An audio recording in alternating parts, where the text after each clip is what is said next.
but how many lectures Mr. Avidan has taken? 5, 6. Okay, 5 or 6. What I am going to be doing is starting right from the basic discussion around what Constitution is, what is the nature of Indian Constitution, preamble, and onwards.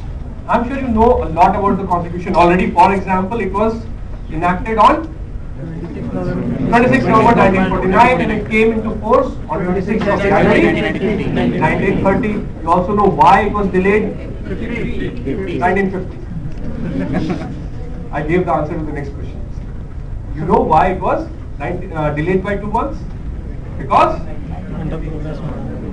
we celebrated the first Independence Day, the Purna Swaraj, on 26 January 1950. Okay. The question is, why the first Independence Day itself was celebrated on 26 January?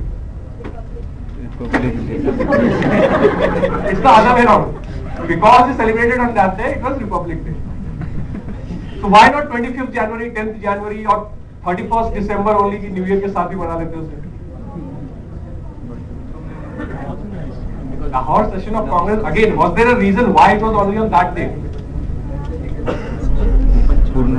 My question is why 26 January, not 25th or 24th or 10th or any other date? Gandhi thought that. Well, that could be a very good reason. There was no special reason for that.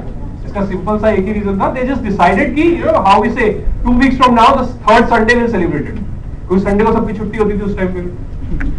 वो भी वहाँ तब लोग job करने जाते थे. Though I believe you guys don't have a holiday on Sunday, do you? You do? Alternate Sunday. No. Alternate Sunday. Alternate Sunday. Yes, yes, sir. That's a blessing. Alternate Sunday तो मिल रहा है कम से. Once you're an officer, you're an officer 24/7. So once you're a student, you're a student 24/7. That's the code of conduct says for civil servants. That you're an officer 24/7. Anyway, before I begin, a few basic protocol about my classes. How many of you have not seen this book, PM Bakshi, the small book? How many of you don't have it? Even at home, चलेगा अभी class में नहीं कोई बात नहीं. Please buy it. ठीक है? This one book you must have. This is the Bare Act of Indian Constitution. Bare Act means the Constitution as it is. So, if you, for example, if you are referring Lakshmikant, I guess most of you will be referring Lakshmikant. That's what sir ने भी बताया होगा. Or Subhash Kashyap or D.D. Basu, anything is fine. But Lakshmikant is a decently, fluidly, well-written book on Indian Constitution that contains explanations, interpretations, not the exact wording of the acts, which is to be found here. लोग preparation खत्म कर देते हैं, उन्हें यही नहीं पता था कि Constitution में exactly मैंने क्या लिखा हुआ है. They understand it properly, but you need to read the Bare Act as well. It's like a reference book. बस जहाँ पढ़ा कि आर्टिकल 21 जाके देखो कि आर्टिकल 21 में लिखा क्या है, आर्टिकल 14 में क्या लिखा है, all the articles, whichever you read from the book or in the discussions will be referring to. So please have this book, and I'll be very happy if you can bring it to the class, because I want to develop this habit in you to keep referring to this book from time to time. So आप लोग class में लेके आएंगे. I'll make sure you read it even in the class. We'll be referring to it. इसको हम लोग class में भी will be opening this book and reading from time to time. So please bring it to the class, at least my class. Okay. Other thing, write as much as possible. I will be giving notes, which is the standard method of teaching here. But there will be a lot of discussion which will not be dictated, because that comes impromptu. So write as much as possible. UPSC preparation exam as well as success, it's all about writing. You know, mains exam nowadays, 5 days, keep writing. सुबह से शाम तक लिखते जाओ. 9 से 12, 2 से 5, 9 से 12, 2 से 5. लिखो लिखो लिखो लिखो लिखो. As much as 3,000 to 3,500 words per session. So increase your speed, write as much as possible. Second, when you write, it's always good. आप बाद में जाके पढ़ सकते हैं. क्लास में सुनने में लगेगा हाँ सब पता है, 10th, 11th, 12th में पढ़ा था, कभी पढ़ा होगा, सब अच्छा लगेगा. But after 6 months, there will be little intricacies which you may not be able to appreciate at that time. So it's better to write. कुछ भी नया लगे, just write it. ठीक है? Of course, I'll be giving dictation as well, just so that you can refer to them later on. Of course, the usual rhetoric: ask as many questions as possible, as many times as possible, till I don't get irritated. And when I get irritated, all I will say is, meet me after the class. You know, that's what teachers do. When they get irritated, they'll say class के बाद. या तो उनको आता नहीं होगा. अगर मुझे नहीं आएगा तो भी I'll say this.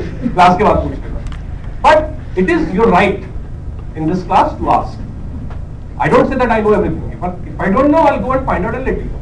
But it's good to ask. It's for others as well. ठीक है? Don't worry. Apart from individuals, nobody will recognize. Class में इसने question पूछा था. यही है वो. Nobody cares. ठीक है? So don't feel shy. Think about yourself. आप लोग इतनी फीस दे रहे हैं यहाँ पे, क्वेश्चंस तो पूछना चाहिए. Okay. Apart from that,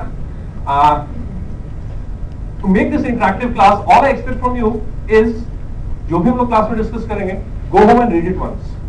And at the end of the class, I will always tell you what is the topic for next class. So कोशिश कीजिए, try that you can read it beforehand. I don't expect you to start asking questions right from the beginning, but I will ask you questions just to open up your mind, so that your thoughts, you know, there's a difference between knowing it, understanding it, and putting it into words. These are all three different things. पता होते हुए भी लोग answer नहीं लिख पाते. So I'm going to try and make this more easier for you कि आपके thoughts are converted into words. Okay, is everybody okay with Hindi? Little bit here and there. Anybody who is totally like not at all in sync with Hindi, जिसको समझ ही नहीं आता है? One. Okay. Couple of them.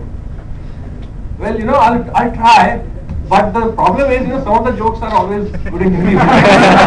So, if you're not able to follow Ask a Neighbor, I can also try translating, but it won't be the best justice to the point. So please bear with me. It's not usual that I'll get carried away, but sometimes it does. Any questions from you before we begin? Okay, कुछ पढ़ाया नहीं तो question करते हैं. So, the topic we are going to discuss today is first the nature of Indian Constitution. Now, what it means primarily is the question whether Indian Constitution is unitary or federal. And it is quasi-federal. Quasi-federal. At least the spirit is federal. Why do we call it quasi-federal?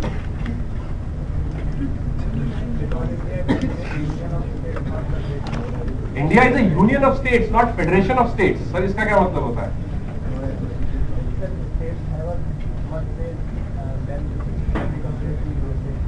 States have a say or they don't have a say here? They have a say. They have a say more than USA. No.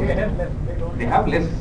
I wouldn't put it that raw. They don't have a say. The powers are more restricted. It's more of a centralizing tendency. See, the issue why we discuss this is because the first written federal constitution was that of United States of America. When did it come into force? 1789. Yes. It was enacted on 1787, but it came into force 1789. Now, any deviation from the United States Constitution, most of the scholars traditionally did not accept that as a federal constitution. So, idea was, if it is like the American Constitution, it is federal. If it is not like the American Constitution, it is not federal.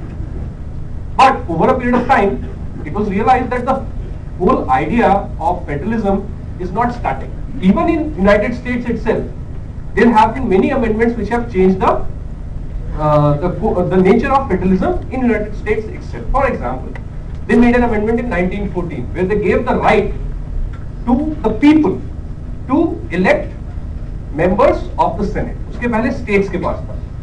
So now it was direct election for the Senate members also. Now, so that changed the idea of federalism. Initially it was the state government. Later on, the people itself. So that shows that federalism, even in United States, has evolved. If you see the federalism in Switzerland, which is referred to as the extreme federalism. Extreme federalism matlab, the states have right to secede. They can resign from the federal, the whole federation. On the other hand, you have Canada, which is more of a centralizing federalism. Basically, Indian federalism is modeled more on the Canadian federalism rather than on the American federalism, with centralizing tendencies. So even in the developed countries, we see that the whole federation idea is different. And from time to time, from one space to the other space. The concept is that federalism itself is not an end. It is a means to achieve something. Achieve what? Achieve welfare of people. Everybody understands means and end. What is means? What is end? Okay, for how many people becoming an IAS is an end? किसी का नहीं है. अच्छा, for how many people becoming an IAS is a means? For few. Means for what?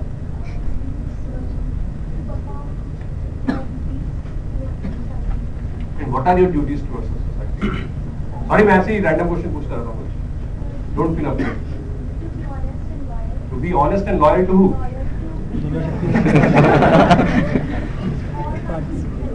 Okay, good. See, the problem why perhaps the Indian bureaucracy is not working is that for most of the people I have seen, including when I was preparing and the students right now, initially it is a means. When you start preparing, you think, दुनिया बदल देंगे. दुनिया ने तो system तो बदल ही देंगे. To change the system, you have to be inside the system. So much corruption, ये है वो है. I will do it. Let's do it. Very good. But you know, by the time the 5-year plan finishes, I hope there is no 5-year plan here. All of you should get out of Rajendra Nagar as soon as possible. Otherwise, you'll end up like me. यहाँ पे खड़े होकर पढ़ाना पड़ेगा. So get out of here as soon as possible. What I'm saying is, what I think is that because you know you put so much effort, इतनी मेहनत करते हो, what happens is the end, the means becomes the end in itself. कि goal बन जाता है, IAS clear करना है, कैसे भी करके clear करना है. क्योंकि outside world is not going to respect you for your preparation.